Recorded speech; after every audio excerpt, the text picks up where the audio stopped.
আমার এই বই থেকে মাত্র 2টা ওয়ার্ড দিয়ে আজকে শেষ করব, জিরান অ্যান্ড পার্টিসিপল। এবং সাথে শেষই করব না, আমি গত 20 বছরের প্রশ্নটা একদম পান্তা ভাতের মতো সলভ করে দেখাবো। বাংলাদেশে যারা ইংলিশ পড়ে তারা অনেক শর্টকাট দেয়, তার সাথে শর্টকাট দেয় 2-1টা প্রশ্ন সলভ করতে এইটুকু। আর আমি একদম আমার স্টুডেন্টকে শর্টকাটের চেয়ে শর্টকাট দিই, প্লাস সকল ভার্সিটির বিসিএস ব্যাংক সবকিছু 20 বছরের প্রশ্ন সলভ করে দেখায়। তো এখন আমার এই 60 টুলস অফ তানভীর স্যার বই থেকে আমরা জিরেন পার্টিসিপল ক্লাসটা করব এবং সকল প্রশ্ন সলভ করে দেখাবো। So let's get started. Okay fine, আমরা প্রথমে আসি জিরান। আমরা জানি জিরান নাউনের কাজ করে, এটা সবাই জানে, এটা নিয়ে সমস্যা না। আমাদের শুধু একটা ওয়ার্ড মনে রাখতে হবে, জিরান মানে কি? চলমান নয়। আর পার্টিসিপল মানে কি? পার্টিসিপল মানে হচ্ছে চলমান। ক্লিয়ার? অ্যাডজেক্টিভ নাউন এটা দিয়ে এটা সবাই জানে। আমি শুধু বলবো এই 2টা ওয়ার্ড, এই 2টা ওয়ার্ড দিয়ে গত 20 বছরের সকল প্রশ্ন আমি হাতে নাতে সলভ করাবো। ওকে ফাইন, তাহলে কি বললাম সবার সাথে বলেন?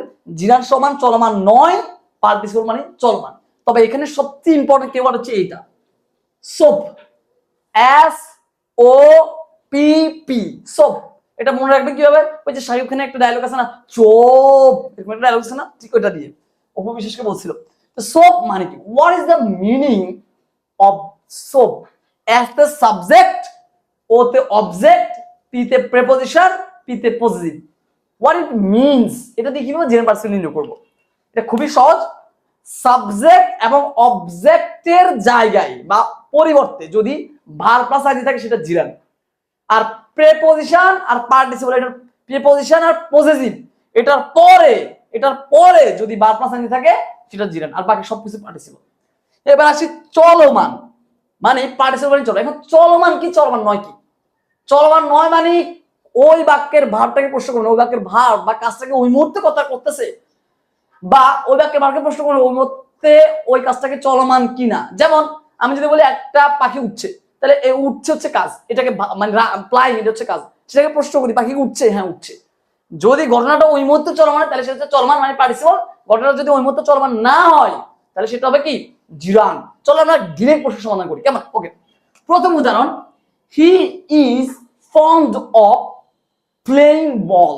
সে ক্রিকেট খেলাধুলায় আসক্ত, খেলাধুলা সে ভালোবাসে, এই কথা তো হচ্ছে না। তার মানে কি সে এখন খেলে? না, এখন খেলছে না, খেলার কাছে এই মুহূর্তে চলমান। আমি যদি বলি আমি মুভি দেখতে ভালোবাসি, তার মানে ইংরেজি আমি এখন মুভি দেখছি। আমি যদি বলি আমি নুডলস খাইতে ভালোবাসি, তার মানে ইংরেজি আমি এখন নুডলস খাচ্ছি। তো ফন্ড অফ মানে ভালোবাসা, পছন্দ করা। So he is fond of playing ball, সে বল খেলতে ভালোবাসে। তার মানে প্লেইং কি এই মুহূর্তে চলমান? না, চলমান না, এই মুহূর্তে খেলতেছে না, কর্তা এই মুহূর্তে কাজটা করছে না, তাহলে চলমান নয়, তাহলে হবে জিরান। তাছাড়া এটা আরো এক সেকেন্ড উত্তর করা যায়, এই যে প্রেপোজিশন, প্রেপোজিশন এর পরের ওয়ার্ডটা যদি বারবার চেঞ্জ হয় সেটা হচ্ছে কি? জিরান। তাহলে এটা এক সেকেন্ড উত্তর। 2 number rules, I like his singing.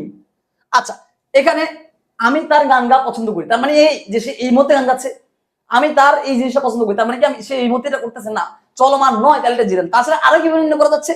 এই যে he is, it's one kind of possessive adjective বা পজেসিভ প্রোনাউন। সেক্ষেত্রে কি হচ্ছে, ইজ এর পরের ওয়ার্ড ভার্ব প্লাস আইএনজি, মানে পজিটিভের পর ওয়ার্ড ভার্ব প্লাস আইএনজি, তাহলে কি হবে? এটা একটা জিরান। আমি বলে দিয়েছি সোপ, এরপরে যদি ভার্ব প্লাস আইএনজি প্রিপোজিশন আর এটা কি বলে পজিটিভের পরে ভার্ব প্লাস আইএনজি আসলে সেটা হচ্ছে কি? অবশ্যই কি একটা জিরান। ওকে, তারপর আই লাইক রিডিং, আমি পড়তে পছন্দ করি। দ্যাট ডাজন্ট মিন যে আমি এখনই পড়ছি, এই মুহূর্তেই পড়ছি। তার মানে এটা কি চলমান নাকি চলমান নয়? অবশ্যই চলমান নয়, তাহলে এটা কি হবে? তাহলে এটা হবে জিরান। তাছাড়া এটাকে আর কিভাবে নির্ণয় করা যায় দেখেন, আই সাবজেক্ট, লাইক ভার্ব, রিডিংটা কি? রিডিং একটা অবজেক্ট। আমরা বলছি সাবজেক্ট আর অবজেক্টের জায়গায় যদি ভার্ব প্লাস আইএনজি হয় সেটা কি হবে? সেটা হবে জিরান। তাহলে এখানে রিডিংটা হচ্ছে কি? জিরান। তার মানে এটা চলমান নয়। প্রত্যেকটা জিরান পার্টিসিপল চলমান নয় দিয়ে নির্ণয় করা যায়। তবে যারা বাক্যের অর্থ করতে পারে না তারা তো বুঝবে না চলমান কি চলমান নয়, সেক্ষেত্রে তারা সোপটা ইউজ করবে। ক্লিয়ার? ওকে, তারপর এডুকেশন ইজ এনলাইটনিং, শিক্ষা আলো দিচ্ছে। আচ্ছা, শিক্ষার আলো দেওয়ার কাজটা কি এই মুহূর্তে চলমান? হ্যাঁ চলমান। শিক্ষা কি আলো দেওয়া বন্ধ করবে? না, বন্ধ করবে না। এগুলো সব বিসিএস আর মেডিকেল ভার্সিটির প্রশ্ন, এগুলো সবগুলা। ওকে, তাহলে education is enlightening, enlightening is the ING. তাহলে এটা কি আপনার এই আলো দেওয়ার কাজটা কি চলছে নাকি চলমান নাকি চলমান না? অবশ্যই চলমান, কারণ শিক্ষা তো কখনো আলো দেওয়া বন্ধ করবে না। এটা কি জিরান না পার্টিসিপল? অবশ্যই এটা পার্টিসিপল, কারণ চলমান। ক্লিয়ার? তারপর গার্ডেনিং ইজ মাই হবি, মানে গার্ডেনিং হচ্ছে আমার শখ। তাহলে এই যে গার্ডেনিংটা কি জিরান না পার্টিসিপল? খুব সহজ, আমরা জানি সোপ সাবজেক্ট অবজেক্ট এর পরিবর্তে যদি ভার্ব প্লাস আইএনজি তাহলে সেটা হচ্ছে কি জিরান। তাহলে দেখেন গার্ডেনিং কি, ইস্ট হচ্ছে ভার্ব, মাই হবি হচ্ছে অবজেক্ট। তাহলে এই গার্ডেনিংটা কি, গার্ডেন হচ্ছে একটা সাবজেক্টের জায়গায় বসছে, সাবজেক্টের জায়গায় যেটা বসে সেটা হচ্ছে কি অবশ্যই হবে জিরান। এছাড়া আমরা চলমান, চলমান নয় দিয়ে চিহ্ন করি, চলমান নয়। গার্ডেনিং ইজ মাই হবি, মানে বাগান করা আমার শখ। তার মানে কি আমি এই মুহূর্তে বাগান করছি? আমি যদি পড়াশোনা করা আমার শখ, তার মানে কি আমি এই মুহূর্তে পড়াশোনা করছি? তারপর আমি যদি বলি এটা কি বলে সমুদ্রে সাঁতার কাটা আমার শখ, তার মানে কি আমি এই মুহূর্তে সমুদ্রে সাঁতার কাটছি? না, এগুলো চলমান নয়। চলমান নয় মানে কি জিরান। আপনারা সাবজেক্ট অবজেক্ট সব দিয়ে মিলে যায়, তাহলে সেটা হবে কি জিরান। Clear? There is a flying bird, দেখো দেখো একটা উড়ন্ত পাখি। Look there is a flying bird, দেখো একটা পাখি। তাহলে পাখিটা কি উড়ন্ত? হ্যাঁ উড়ন্ত। পাখিটা কি, পাখিটা উড়ন্ত, পাখি থেকে উঠছে, উঠছে বিধান আমি বলছি দেখো ওই যে উড়ন্ত পাখি। তাহলে এটা কি হবে? অবশ্যই অবশ্যই চলমান, তার মানে হচ্ছে এটা পার্টিসিপল।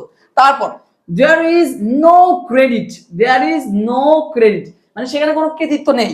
on earning money টাকা উপার্জনে কোনো কৃতিত্ব নেই। তার মানে কি এই মুহূর্তে টাকা উপার্জন করছেন? না, আমি বলছি টাকা উপার্জনে কোনো কৃতিত্ব নেই। তার মানে তো এই না যে এখনই টাকা উপার্জন করতেছে, তার মানে এটা চলমান নয়, তাহলে এটা জিরান। তাছাড়া কিভাবে নির্ণয় করবো? এই যে অন একটা প্রেপোজিশন, প্রেপোজিশনের পর বাপলা সাইন জুড়ে কি হবে? যে পিপি এরপরটা কি বাপলা সাইন জুড়ে কি হবে? জিরান, সোপ। তাহলে কি হবে? অবশ্যই এটা একটা জিরান, চলমান নয় তাও জিরান। তারপর the playing field is wet মানে খেলার মাঠটি ভেজা। The playing field is wet খেলার মাঠটি বেঝা। কেমন? তাহলে বেঝা যদি হয় তাহলে কি হচ্ছে বলতো? এটা কি চলমান নাকি চলমান নয়? খেলার মাঠ কি নিজে চলতে পারে? না, চলতে পারে না। তাহলে কি চলমান নাকি চলমান নয়? অবশ্যই চলমান নয়। তাহলে এটা কি হবে? তাহলে অবশ্যই এটা অবশ্যই এটা কি বলতো? অবশ্যই এটা একটা কি জিরান, কারণ এটা সাবজেক্টের জায়গায় বসেছে, কারণ এই যে সোপ সাবজেক্টের জায়গায় বসছে। তার মানে কি দাঁড়ালো? খুব সহজ কথা, জিরান মানে চলমান নয় বা সোপ, আর পার্টিসিপল মানে হচ্ছে শুধু চলমান, শুধু এটুকু মনে রাখলে হবে। কেমন? এবার বলতাম ভাইয়া আপনি তো মাত্র এখানে 8টা আনা প্রশ্ন সলভ করেছেন, গত 20 বছরের প্রশ্ন করে, গত 20 বছরের প্রশ্ন যদি তুমি দেখতে চাও তাহলে আমি নিচে লিঙ্ক দিয়ে দিচ্ছি, এই লিঙ্কে ক্লিক করে পুরো 20 বছর প্রশ্ন সলভ ক্লাসটা করে ফেলো। কেমন? কারণ এখানে ফেসবুকে এত বড় ভিডিও দেওয়া যাবে না। কেমন? সো ঠিক আছে, আমি লিঙ্ক দিয়ে দিচ্ছি। দয়া করে এটা মনে করেন যে আমি এটার মাধ্যমে আমার ইউটিউব চ্যানেলটা সাবস্ক্রাইব করতে বলছি। দয়া করে, কোনো দরকার নেই, তোমার দেখতে মন চাইলে দেখো, না দেখতে মন চাইলে নাই। ক্লিয়ার? সো আবারও বলছি, তোমরা যারা মাত্র জাস্ট এরকম তুমি ধর ভাই আপনি কি প্রত্যেকটা টপিক পড়ে না বাবা, আমি বাকি অন্য যে টপিকগুলো আছে রাইট ফ্রম ভার্ব এটা তুমি সহজ করে পড়ে। কারণ কি আমরা রাইট ফ্রম ভার্ব রুলস হচ্ছে 4টা, একটা টেন্সের রুলস হচ্ছে 4টা, ভার্ব রুলস হচ্ছে 8টা, মডাল রুলস হচ্ছে 3টা, তারপর তোমার মানে নাউন রুলস হচ্ছে মাত্র 3টা, সাবজেক্ট আর্গুমেন্ট হচ্ছে 3টা, প্রোনাউন রুলস মাত্র 5টা, অ্যাডজেক্টিভের 5টা, অ্যাডভার্বের 1টা, অ্যাডজেক্টিভ মানে সবকিছু এই বইটাতে আছে। কি এই বইটাতে আছে 5 পেজ তোমার গ্রামার আর 5 পেজ মেমোরিজ বার, শেষ। এই প্রত্যেকটা টপিক এভাবে পড়ে, এই জন্য তো আমার একদিনে ক্লাসটা শেষ হয়ে যায়। কথা বুঝতে পারছো? আমার কোর্স করে যদি বল ভালো লাগেনি, পারি না, বুঝি না, তাহলে ফুল কোর্স দিবে।